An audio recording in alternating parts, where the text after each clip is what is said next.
It's interesting.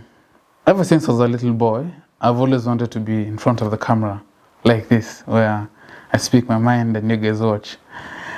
And somewhere along the line, I had to change my desires, my goals, because Kenya is not such a good country to kick off with journalism, but somewhere in between the lines I realized I can't really run away from journalism, so I had to pick it. But along the lines of practicing it, I've realized there's something about journalism that you don't get everywhere, and I think that's what we'll be getting from this particular episode.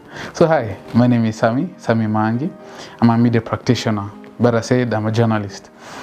Where am I right now? I'm a producer and a host at Hope Channel, where I do a program called The Identity, a show that gets to speak to the youth, basically speaking about youth issues, giving it youthful perspective. And the whole idea behind that show was, how about to create something that is done by the youth and for the youth?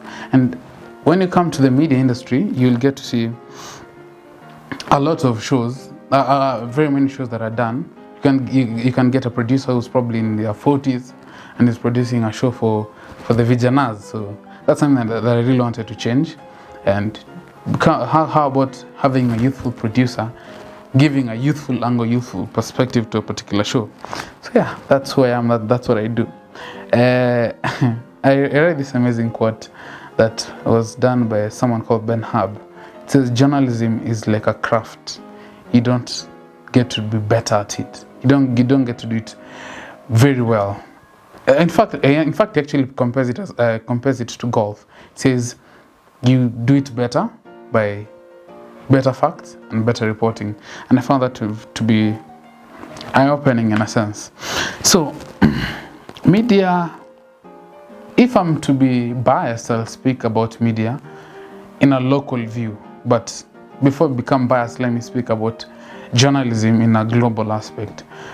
Journalism is one of the professions that require you to read a lot and to be factual about what you say. Unlike other careers where you are entitled to your own opinion, journalism is not a ground that you have your own opinion, unless it's an opinionated show or an opinionated forum. But if you are going to go for journalism where you have to speak about what people have done or what people have said, you are required to have your facts right. If you don't, well, legal issues will be up your yeah, so better yet, just save yourself the burden of having to deal with legal issues. Speaking of which, if you actually go down memory lane and look at cases that have been tied to journalists and the penalties that these guys have been given, the amount goes to a tune of large amounts. So that's why journalism is very critical. Think about it. In most careers, people don't get to say what you do, but in journalism, if you make a mess, the whole world will be on your case. That's one of the first things that I actually struggled with when I started off my career line, because I wanted to do something that I really like, and I wanted to have my opinion and airing it out, because I believed I'm cool. I still believe I'm cool. But along the line, I realized once I do a show that people watch, there's always that feedback, and when you get that feedback, you realize you have to change some few things, and that was it was something hard for me, because I agree with a certain set of beliefs.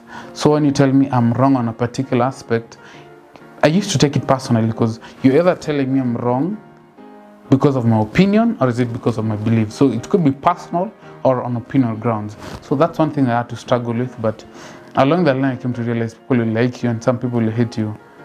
Yeah, I mean, it's life.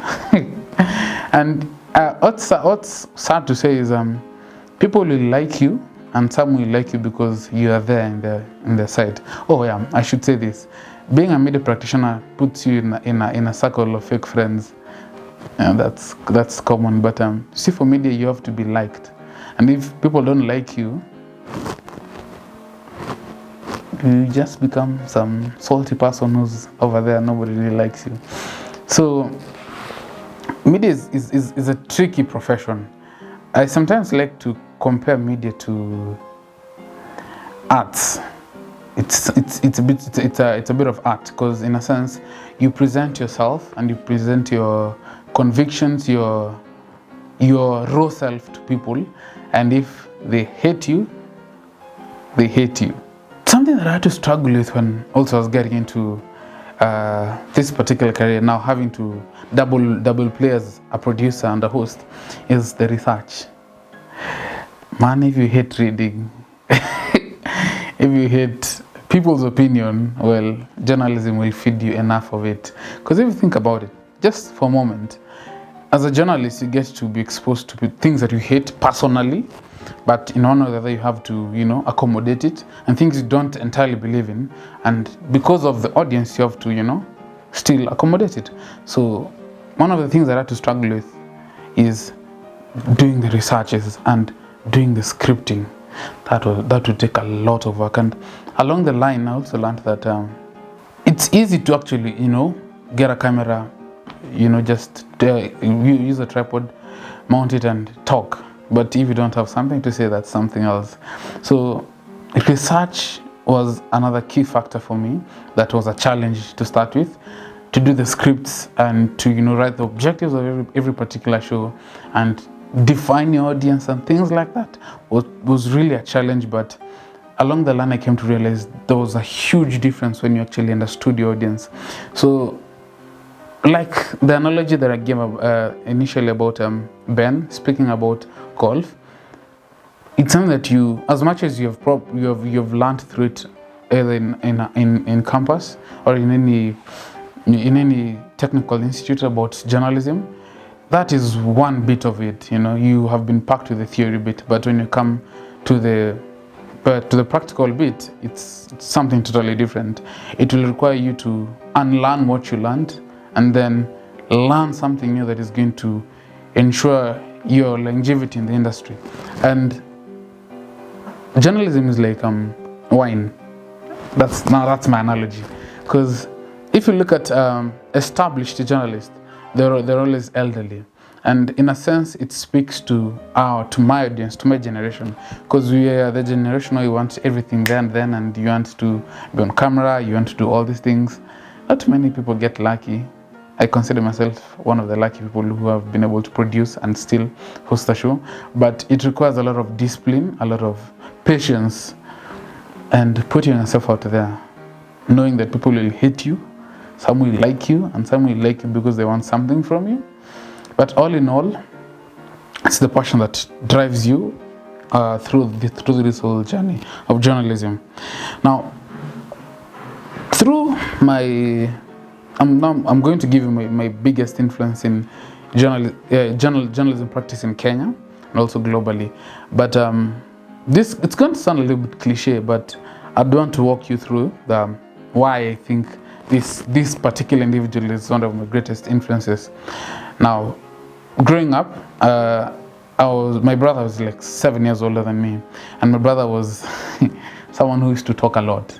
And you give him a mic, or he enters a room and sees everyone is like, what's happening? He gets to command the activities of that particular day. So it's one of the greatest influences that I have, and people who made me see, oh, talking is actually nice. People really like you. People will talk about you, and that was one of the influences. But aside from it, in the practice itself, someone I've watched over the years, and someone who's now making it big is Larry Madowo. I said it's a bit cliche because not everyone really likes Larry, but personally I like him because of what he's been able to do and the duration at which he's been able to accomplish what he has accomplished, and him having that attitude of, I'm going for what I want, and what you're saying is not going to matter for me. So that really amounts a lot. And I've always said this: someone who works so hard to be where they are, they have the right to brag. Not to be proud, but to brag for, let's say, a few months. But also it requires a lot of discipline to be there, and that's what I saw in Larry, because he's been able to get into offices and do shows that have commanded a huge number of influence, and have also influenced a lot in our political arena and also even in the entertainment industry. And in all those spaces, he's been creating opportunities. He's also made his voice heard through those platforms. And regardless of his years, because he started off his practice when he was around 22, 23. Right now he's in early 30s, and he's making it really big. You know, he's in CNN right now. He's a correspondent, and that's something really inspiring. And it goes a long way to tell you that as long as you're determined with what you want, that will take you a long way. Another influence that I really look up to date in the global spectrum is Larry King. This guy is dope for this particular reason. He's one of the few journalists I know who they will have you on set.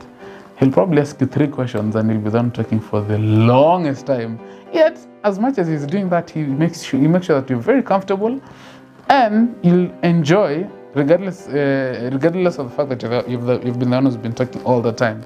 So Larry King was one person who's, I don't know if any practitioner will hate Larry for what he did, and that goes to say to his family, RIP. But he's really made a lot of influence and a lot of changes in the journalistic aspect right now. And for him to do that up to the age that he lived, salute to Larry King. Now, something that I'd probably share off script is my experience, and there's a particular experience that I always like to share about how I've grown in the journalistic aspect. Now, there's this one time I was doing a show, and things happened to go the wrong way. In this sense, I was expecting guests to come on set. At that time, I was recording along Rongai, and that time, while we were going to record, there are no lights. The guests are late, and at that particular time, I had to, look for the bill for these guests to come and look for a generator. That was the longest day of my experience as a journalist and also as a host and a producer. That was the longest time because human beings can be human beings.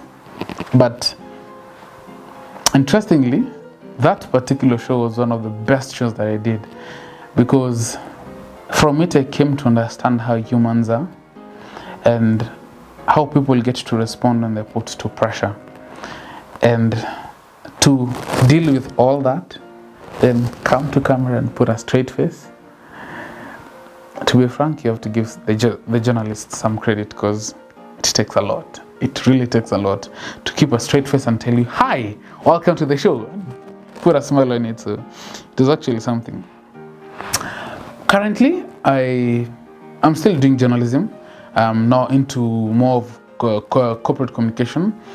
And it's still on the same spectrum because I get to interact with the corporate world and get to have interactions with people into businesses, people who make a voice in the economy. Those are the people we call the powerhouse. So that's where my interests have grown to. But I'd say this: if I was in another life and I was given an option to choose another career line, I'd still do journalism, because the satisfaction that comes with it is priceless.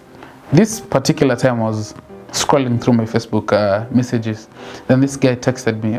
There was a day I was doing a show about suicide and mental health. Then this guy said, "Sammy, I watched your show, and for the past around 3 to 4 months, I've been really in a dark space, and I was contemplating about committing suicide. And your show got me out of the dark space. And right now I'm not thinking about suicide, but I'm thinking of how to get myself out of this particular space." Now, for any person, that would be a random message, but to me, who hosted that show, to me, who had people on set to speak about mental health and also suicide thoughts and stuff like that, it was satisfactory. It gave me a reason, a purpose. It cemented the reasons as to why I was doing that particular show, that particular episode.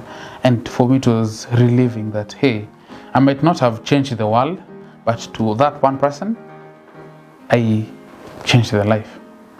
And what more do you have to do in life if you don't really change someone's life? So yeah, but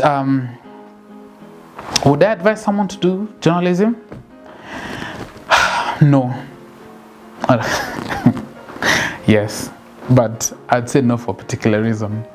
If you don't have a reason to do it, don't go for it because of the clout.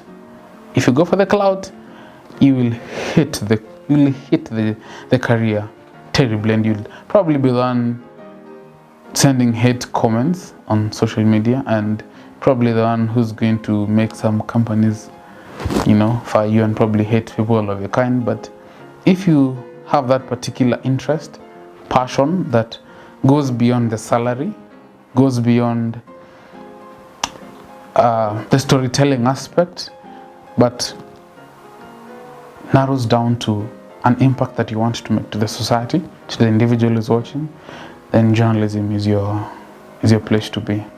Other than that, if you're coming to journalism for money, think again. Thank you. This is Career Talk with PhotoGenie. Keep it locked on this particular channel. Ensure to subscribe and share the word. Peace.